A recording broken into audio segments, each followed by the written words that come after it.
Our present trouble cannot prolong the span of life thus ill-reputed. For the calumny it's not a single blot, but blasts my name! If by the general voice I denounce false to the state, and false to you, my friends. His taunt well may be was blotted out in petulance, not spoken advises. Any deputant I prompted the seer to utter a forged charge? Such things were said, with what intent I know not. Were not his wits and vision all astray when against me he fixed this monstrous charge? I know not. To my sovereign's act I am blind. But lo, he comes to answer for himself. Sir! What makest thou here? Dost thou presume to approach my doors? Thou brazen-faced rogue, my murderer, and filch of the crown? Come, answer me this. Didst thou detect in me some touch of cowardice or witlessness that made thee undertake this enterprise? I seem, forsooth, too simple to perceive the serpent stealing on me in the dark, or else to read the scotch that I saw. This thou art witness seeming to possess a following or friends, a prize that followers and wealth must win. Attend me! Thou hast spoken. 'Tis my turn to make reply. Then, having heard me judge. Thou art a glib of tongue, but I am slow to learn of thee. I know too well thy venomous hate. First, I would argue at this very point. Oh, argue not, that thou art not a rogue. If thou dost counter virtue's stubbornness, unschooled by reason, thou art much astray. If thou just holds a kinsman may be wronged, no pains follow. Thou art much to seek. Therein thou judgest rightly. But this wrong that thou allegest, tell me what it is. Didst thou, or didst thou not advise that I should call the priest? Yes, and I stand to it. Tell me, how long has it been since Laius, Solihull, follow not thy drift. by violent hands, was spirited away? Dim past, many years agone. Did the same prophet then pursue his craft? Yes, skilled as now into no less repute. Did he at that time ever glance at me? To my knowledge, that's when I was by. But was no search and inquisition made? Surely full quest was made, but nothing learned. Then why failed the seer to tell his story then? I know not! Not knowing, hold my tongue. This much thou knowest, and can surely tell. Meanst thou? All I know I will declare. But never follow thy prompting, and the sin ascribed to me the death of Laius.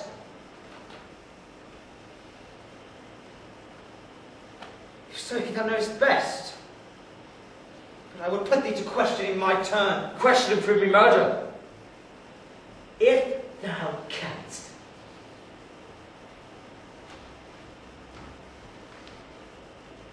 Let me ask thee, hast thou wed my sister? A fact so plain I cannot well deny. And as thy consort queen she shares the throne. I grant her freely all her heart desires. And with you twain I share the triple rule. Yea. And if that proves thee a false Not man. so! If thou wouldst just reason with thyself as I with myself, I bid thee think. To any mortal man, choose a troubled reign of terrors, and then secure repose. The same power given him. As for me, I have no natural craving for the name of king, preferring to do kingly deeds, and so thinks every sober-minded man. Now all my needs are satisfied through thee, and I have naught to fear. But I were king, my acts would often recount to my will. How could a title then have charms for me, with the sweets of boundless influence? I am not so infatuous to grasp the shadow when I hold the substance fast. Now all may cry me Godspeed, wish me well. Every suitor seeks to gain my ear, who would hope to win a grace from thee. Why should I leave the better, choose the worse? That is sheer madness, and I am not mad. No such ambition ever tempted me, nor would I ever share in such intrigue. But if thou doubt me, first to doubt me go. There, ascertain if my report were true of the god's answer. Next, investigate if with the seer I plotted or conspired, and if it is proved so, sentence me to death. Not by thy voice alone, but mine and thine. But condemn me not on bare suspicion. It's not right to adjudge bad men at random good, or good men bad. Really see a man cast away the thing he counts most precious, his own life, as spurn a true friend. I would learn in time the truth, for time alone reveals the just. A villain is detected in a day. To one who would walk warily, his words commend themselves. Swift counsels are not sure. When with swift strides the stubborn plotter stalks, I must be quick too in my counterplot, to wait his answer passively. For him is sure success, and me sure defeat. What then is thy will? To banish me the lands? I would not have thee banished. No. but dead, that men may mark the wages and be weeks. See, thou would not yield nor credit me. Not as a fool or credit such as Thou thou! art not wise! Wise for myself, at Why least. not for me too? Why for such a name? Because thou lackest sense. Yet kings must rule. Not if they rule ill. Or my Thebans, hear this man! My Thebans, am I not a Theban too? These princes, lo there comes, and none too soon, to cast her from the palace, who so fit as peacemaker to reconcile with you. Misguided princes, why have you embraced this word of wrangle? Are you not ashamed? While the whole land lies stricken, thus to voice your private injuries?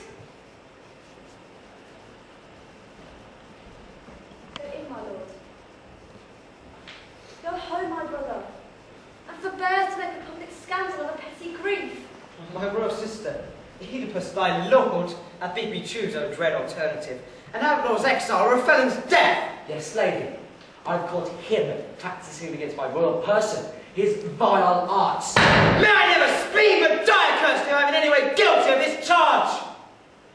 Believe him, I adjure thee, Oedipus. First for his solemn oath's sake, then for mine, and for thine elder's sake, who wait on thee. Hearken, king, reflect, we pray thee, but not stubborn but relent. Say, to what shall I consent? Respect a land whose probity and truth are known to all, and now confirmed by oath. Dost know what grace thou cravest? Yea, I know.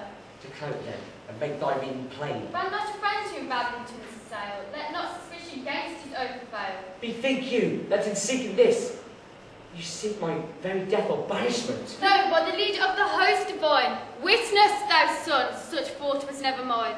Unblessed, unfriended, may I perish, if ever such wish did cherish. But oh, my heart is desolate, musing on our stupid state. Do we fall into discord road, twixt you twain, to crown our woe? Well, let him go, no matter what it cost me, by certain death or shameful banishment. For your sake, I relent. Not his! Whether he may be, but I shall still abhor! Thou art sullen in thy yielding mood, as in thou wast truculent. Such tempers justly plague themselves the most. Leave me peace, and get thee I gone. go, by thee misjudged, but justified by these. Lady, lead indoors thy consort, wherefore longer here delay? Tell me first, how rose the fray? Rumours bred unjust suspicious, and suspicious rankles sore. Were both at fault? But And what was the tale? ask me no more, the land is sore distressed. 'Tis better to leave sleeping ills at rest. Strange counsel, friend. I know thou means me well, and must mitigate your blunt against my zeal. King, I say it once again, witness for I proved insane. If I lightly put away my country's prop and stay, piled to in danger sores, to a quiet haven brought our distracted state, and now, who could guide us right but thou? Let me too, I adjure thee, know, O king, what cause has stirred this unrelenting wrath? I will. Thou art more to me than these.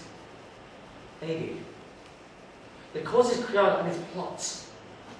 But what provoked the quarrel? Make this clear.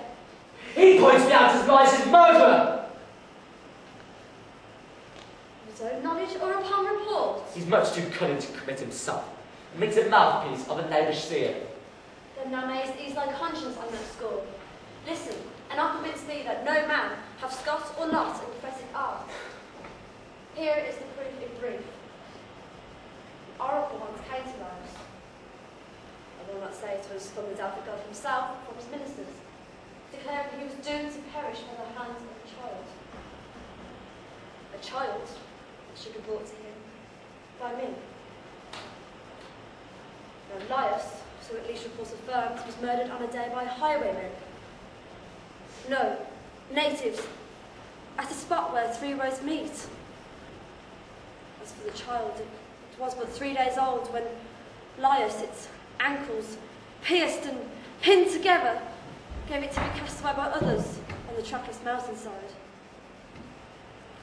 And so Apollo brought it not to pass. The child should be his father's murderer, or dread terror find accomplishment, and Laius be slain by his own son.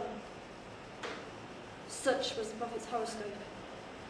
O king, regard it not with ear the God deems fit to search, himself unaided will reveal. What memories?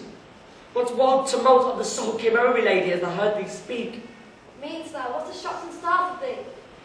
Methought I heard thee say that Laius was murdered at the meeting of the three roads. So ran the story that is current still. Where did this happen? Dost